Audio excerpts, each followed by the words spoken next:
to be a captain of a big aircraft like that, Globemaster, which would be covering, like a dominant factor, which would be a major, which will be playing a major role for the Air Force to be a dominant factor in the world as such.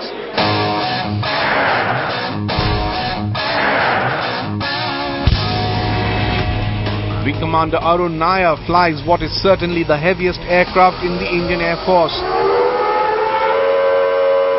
the mid-air refueler IL-78. Today's mission, to fuel 4 Sukhois flying above Gwalior.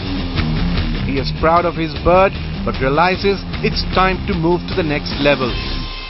Modernize our transport fleet and our air-to-air refueling capability.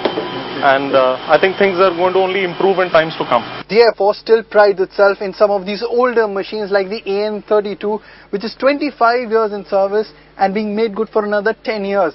But the reality of heightened threat scenarios and the rapidly advancing technology is not lost on the Indian Air Force. Around 100 of these will be replaced by the multi-role medium transport aircraft jointly being made by India and Russia. But with so many new acquisitions, the Air Force is sliding into a new problem. There aren't enough hands to fly them. A shortage of 1,500 officers, including 600 pilots and over 8,000 other ranks.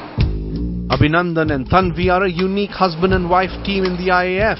For both of them, born into families in the Air Force and Army respectively, the inspiration was readily available. Abhinandan is a fighter pilot with the Sukhoi unit. Tanvi is with the Hovering Angels, the helicopter unit in Tezpur.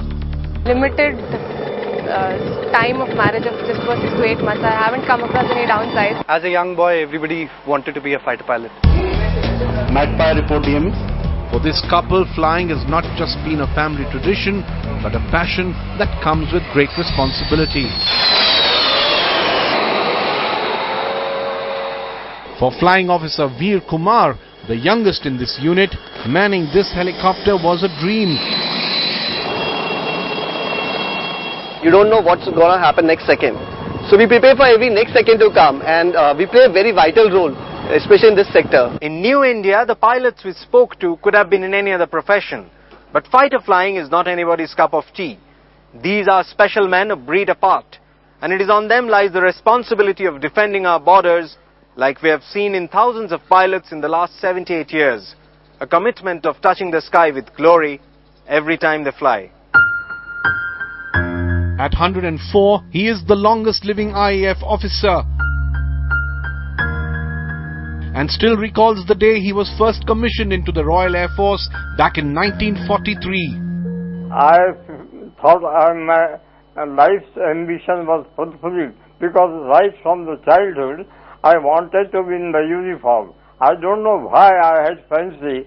I always respected and loved uniform. The Air Force was not out in my mind because there was no Air Force when I wanted to go. Air Force come a bit later. For a man who still lives by the motto of the force, Squadron Leader Karkare remembers every event that has shaped his life and that of the Indian Air Force.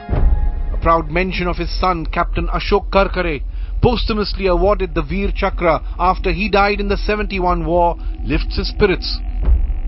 He's only saddened by the fact that today not too many youngsters are attracted towards a profession that he loved and lived by. I don't know what is the trend now, but I think the civilian life, when it sort of began to interfere with the forces. When I was there, we were all full of patriotism.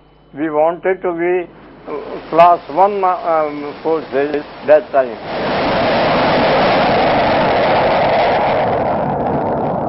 As our air warriors and their magnificent flying machines fade away in the sky, time for a thought. Next time you see the tail of a jet stream in the sky or hear the mighty roaring Saturn engine, you know the men behind the joystick and what does it take to become world's 4th largest air force, defending even larger challenges.